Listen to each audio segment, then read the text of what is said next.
Okay.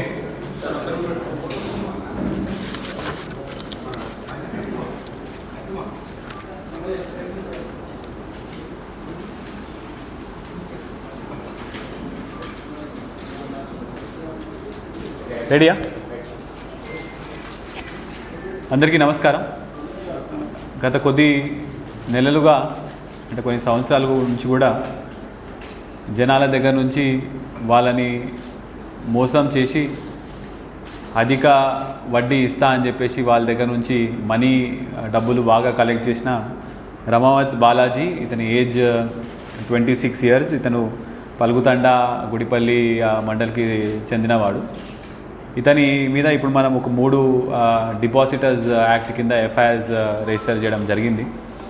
ఇతను 2021లో ఇతను degree fail అయిన తర్వాత ఐస్ క్రీమ్ షాప్ పెట్టుకొని లోకల్గా కొంత డబ్బులు ఒక 10-15 లక్షల వరకు ₹1, ₹2 ఇంట్రెస్ట్ మీద తీసుకున్న తర్వాత ఆ ఇంట్రెస్ట్ కూడా ఆ ప్రిన్సిపల్ అమౌంట్ అంతా కూడా కట్టలేనిపోయిన సమయంలో అధిక ఇంట్రెస్ట్ మీద ఇస్తే నేను ఇంకా మళ్ళీ మీకు ఇంట్రెస్ట్ కడతాను, మీ డబ్బులు మీకు రిటర్న్ ఇస్తా అని చెప్పేసి గత 4 సంవత్సరాల నుంచి అధిక ఇంట్రెస్ట్ ప్రామిస్ చేసుకుంటూ సుమారు 10 నుంచి 20% అంటే ఒక సంవత్సరానికి 10% అంటే 120% ఇంట్రెస్ట్, ఆర్ 20% అంటే 240% ఇంట్రెస్ట్. మనకి బ్యాంక్స్ మనకి 7 to 8% ఇస్తే ఇతను లోకల్లో జనాలకి అందరికీ నేను మీకు 120% ఆర్ 240% మధ్యలో అతనికి అవసరాలు బట్టి ఒక ఇంట్రెస్ట్ రేట్ మాట్లాడి జనాల నుంచి డబ్బులు తీసుకోవడం జరిగింది. ఇనీషియల్గా స్టార్టింగ్లో ఒక 2-3 నెలల వరకు తీసుకున్న డబ్బులన్నీ కూడా ఏదో ఒక రకంగా ఇన్వెస్ట్మెంట్ చేద్దామని చెప్పేసి కొంత 2-3 ప్లాట్లు, 2-3 ఇల్లులు కొన్న తర్వాత కొంత మనీ స్టాక్ మార్కెట్లో పెట్టడము, మిగతా అంతా కూడా స్టాక్ మార్కెట్లో లాస్ వచ్చిన తర్వాత వచ్చిన కొత్త డబ్బులు అంటే కొత్తగా వచ్చిన ప్రిన్సిపల్ అమౌంట్ తీసుకొని మళ్ళీ ఇంట్రెస్ట్ కింద పేమెంట్ చేయడం జరుగుతుంది. అంటే ఒకవేళ అతనికి ఈ నెల మనం ఇంట్రెస్ట్ ₹1 కోటి ఇవ్వాలి అంటే కొత్త జనాల దగ్గరికి వెళ్ళేసి మీరు నాకు ₹1 కోటి ఇవ్వండి, నేను మీకు 20% ఇంట్రెస్ట్ ఇస్తాను అని చెప్పేసి ఆ ₹1 కోటి తీసుకొని అదే ₹1 కోటిని మళ్ళీ ఇంట్రెస్ట్ కింద ఇవ్వడం జరుగుతుంది. అయితే లాస్ట్ 3-4 years నుంచి రెగ్యులర్గా ఇంట్రెస్ట్లు అనేవి ఇస్తున్నాడు కాబట్టి జనాలు ఇతన్ని నమ్మి చాలా వరకు బయటికి వెళ్ళి అప్పులు తీసుకొని వచ్చి కూడా ఇతనికి డబ్బులు ఇవ్వడం జరిగింది.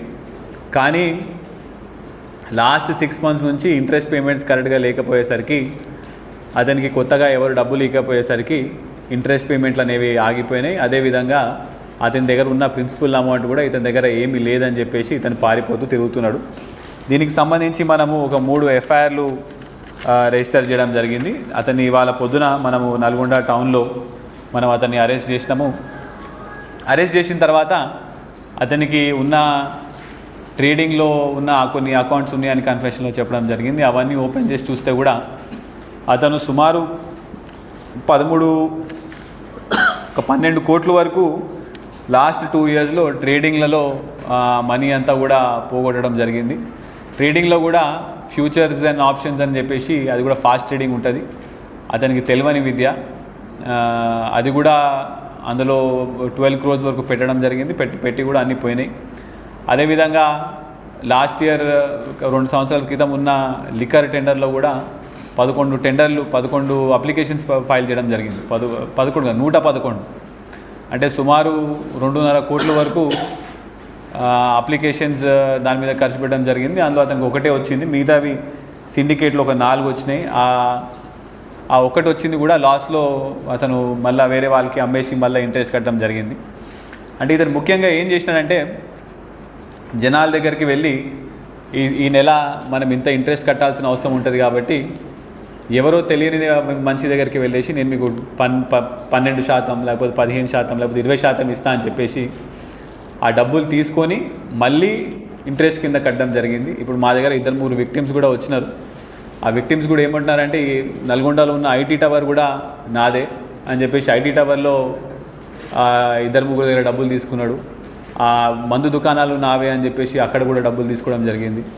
హైదరాబాద్లో రియల్ ఎస్టేట్ వెంచర్స్కి దగ్గర తీసుకుని వెళ్ళి ఈ రియల్ ఎస్టేట్ వెంచర్ అంతా కూడా నాదే అని చెప్పేసి జనాల దగ్గర డబ్బులు తీసుకోవడం జరిగింది.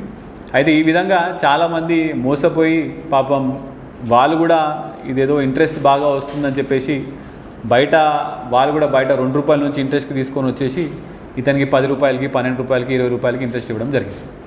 అయితే ఇప్పుడు మనం ఇవన్నీ పట్టుకున్న తర్వాత ఒక సుమారు 36 ప్రామిసరీ నోట్స్ మనము సీజ్ చేయడం జరిగింది. ఈ నోట్స్లో కూడా మనము చూస్తే దాని వెనుక 12%, 16%, 20% ఇంట్రెస్ట్ కూడా మనకి తెలుస్తున్నది. అదేవిధంగా ఒక 4 SUV కార్స్ కూడా మనము ఐడెంటిఫై చేసినాము. అందులో ఒక 2 మనం ఇప్పుడు సీజ్ చేయడం జరిగింది. మిగతాది కూడా మనం తొందరగా సీజ్ చేస్తాము. అతని దగ్గర ఫోన్లో కూడా కొన్ని డాక్యుమెంట్స్ అతను చూపించడం జరిగింది. అందులో ఎక్సెల్ షీట్, అంటే ఎవరికి ఎంత ఇచ్చినా అని చెప్పి ఒక ఎక్సెల్ షీట్ లాగా మెయింటైన్ చేసుకున్నాడు. ఆ ఎక్సెల్ షీట్లో కూడా సుమారు 106 మంది, అంటే అతని దగ్గర ఉన్న రికార్డ్ ఇది. వాస్తవానికి ఇంకా ఎంతమంది ఉన్నారో జనాలు మాకు ముందుకు వచ్చి చెప్తే కానీ తెలియని పరిస్థితి ఇది. సో ఈ 106 మంది దగ్గరికి వెళ్ళి సుమారు 46 కోట్ల వరకు తీసుకున్నట్టు మనకి తెలుస్తున్నది. వీటితో కొంతవరకు ప్రాపర్టీ కూడా పర్చేజ్ చేసినాడు అని చెప్పేసి కన్ఫెషన్ చేయడం జరిగింది. అవన్నీ కూడా మనము వెరిఫై చేస్తాము. అందులో ఒక 4 ఇల్లులు, ఒక 2-3 అగ్రికల్చర్ ల్యాండ్స్ కూడా అతను చెప్తున్నాడు. అయితే ఇదంతా కూడా మనము డిపాజిటర్స్ యాక్ట్ కింద మనం FIR రిజిస్టర్ చేసినాము. దీనికి సంబంధించి అడిషనల్ SP గారి ఆధ్వర్యంలో ఒక 3 మొత్తం ప్రత్యేక బృందాలు పెట్టేసి ఇన్వెస్టిగేషన్ అనేది మనం ముందు తీసుకోవడం వెళ్ళడం జరుగుతుంది. దీంట్లో ప్రాసెస్ ఏముంటుంది అంటే, మన డిపాజిటర్స్ యాక్ట్లో వాళ్ళ ఆస్తులన్నీ కూడా వాళ్ళ పేరు మీద, వాళ్ళ ఈ బిజినెస్ స్టార్ట్ చేసినప్పటి నుంచి వాళ్ళ పేరు మీద, వాళ్ళ చుట్టాల పేరు మీద, లేకపోతే వాళ్ళ బినామీ పేర్ల మీద కూడా అన్నీ కూడా మనం ఐడెంటిఫై చేసి ఇవన్నీ కూడా మనము సీజర్ చేసిన తర్వాత మనం కోర్టుకి through government we will submit to the court మళ్ళీ దీన్ని ఒక ఆర్బిట్రేటర్ని ఎవరినో ఒకళ్ళు అపాయింట్ చేసి మళ్ళీ విక్టిమ్స్ అందరికీ కూడా డబ్బులు ఇచ్చే విధంగా ఇది ప్లాన్ వేయడం జరుగుతుంది. అయితే మా పోలీస్ డిపార్ట్మెంట్ తరపు నుంచి ఒకటే సింపుల్ ఒక రిక్వెస్ట్ అందరికీ కూడా, ఒకటి, ఇది అయిందని చెప్పేసి ఎవరు కూడా పానిక్ అవ్వాల్సిన అవసరం లేదండి. వాళ్ళ దగ్గర ఉన్న ఆస్తులన్నీ కూడా మనం కంపల్సరీగా we will seize and we will recover చేసిన తర్వాత కోర్టుకి సబ్మిట్ చేస్తాం. కోర్టు నుంచి మీకు మనీ అనేది రావడం జరుగుతుంది. రెండోది, చాలామంది చాలా డిస్ట్రెస్ సిచ్యువేషన్లో కూడా, అంటే తప్పనిసరి సిచ్యువేషన్లో బయటికి వెళ్ళి మార్కెట్లోకి వెళ్ళి తీసుకొని వచ్చి ఇతనికి ఇవ్వడం జరిగింది. సో ఇప్పుడు ఈ మనీ అనేది మళ్ళీ కోర్టు నుంచి రికవరీ చేయడానికి కొంత సమయం పడుతుంది. కాబట్టి ఎవరు కూడా ఎటువంటి ఎక్స్ట్రీమ్ స్టెప్ తీసుకోవాల్సిన అవసరం లేదు. పోలీస్ డిపార్ట్మెంట్ తొందరగా ఈ ఇన్వెస్టిగేషన్ అనేది చేసి ఛార్జ్షీట్ వేసి ఈ మనీ అనేది చేపించడం జరుగుతుంది. ఎక్కడ కూడా మనీ నాకు రాలేదు కదా నిరాశపడి మరి ఎక్స్ట్రీమ్ స్టెప్స్ తీసుకోవద్దు. అదేవిధంగా గుడిపల్లి పోలీస్ స్టేషన్లో ఇంకో నెక్స్ట్ కమింగ్ 1 వీక్ వరకు కూడా మేము మా పోలీస్ డిపార్ట్మెంట్ అడిషనల్ SP గారి ఆధ్వర్యంలో అక్కడ క్యాంపు చేస్తాము.